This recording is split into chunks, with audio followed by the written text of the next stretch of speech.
Hai, selamat pagi. Hari ini kita akan mendengarkan sebuah cerita karangan Afika Zahira Gisela Putri, peserta kelas menulis Gendis Sewu, pendampingan petugas Taman Bacaan Masyarakat se-Kecamatan Kenjeran.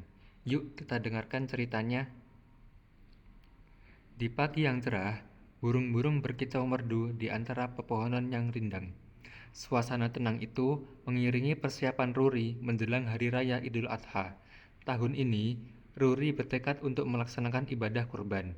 Dia telah memesan seekor kambing dan juga menyiapkan kandang di halaman rumah. Ruri juga tidak lupa mencari rumput sebagai persediaan makan untuk kambing.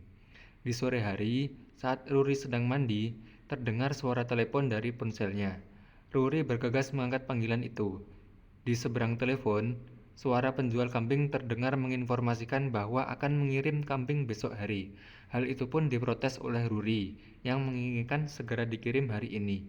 Penjual kambing pun menjelaskan bahwa kendala penutupan jalan, sehingga baru bisa dilakukan pengiriman kambing besok. Meskipun sedikit kecewa, Ruri tetap bersabar menunggu kedatangan kambingnya. Dia mencoba memahami situasi dan berharap besok kambingnya akan tiba dengan selamat. Malam harinya, Ruri tertidur pulas. Di dalam tidurnya, dia bermimpi sedang bermain dengan kambing miliknya di halaman rumah. Namun, dalam mimpinya, kambing itu diculik oleh seseorang.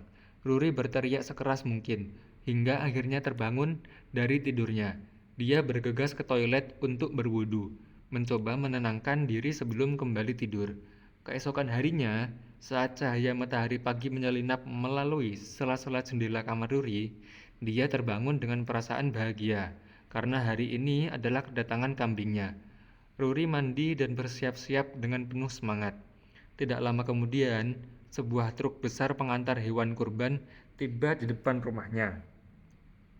Penjual kambing turun dari truk. "Permisi Kak Ruri, kambingnya saya taruh di sini ya," ujarnya sambil mengikat tali kambing di sebuah tonggak kayu. Iya Pak, terima kasih. Jawab Ruri dengan tersenyum.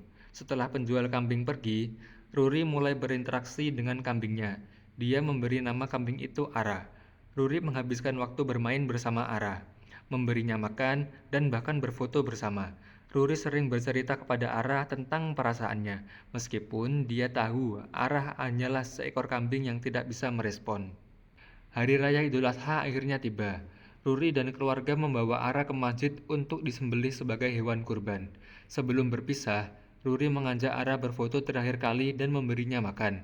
Saat tiba giliran Ara untuk disembelih, Ruri hanya bisa melihat dari kejauhan. Namun, tiba-tiba Ara kabur dan menghampiri Ruri. Ara, jangan kabur ya. Suatu saat kita pasti bertemu lagi. Ucap Ruri sembari memeluk Ara. Ruri membawa Ara kembali ke panitia kurban dengan berat hati. Dia memeluk Ara sekali lagi sebagai sentuhan terakhir sebelum berpisah. 2 hari telah berlalu setelah Idul Adha. Ruri masih teringat sosok Ara. Dia hanya bisa berdoa dan memandang foto-foto kenangan mereka bersama. Meskipun Ara sudah tidak ada, kenangan indah itu akan selalu hidup dalam hati Ruri. Sekian cerita di pagi hari ini. Sampai ketemu di cerita-cerita selanjutnya.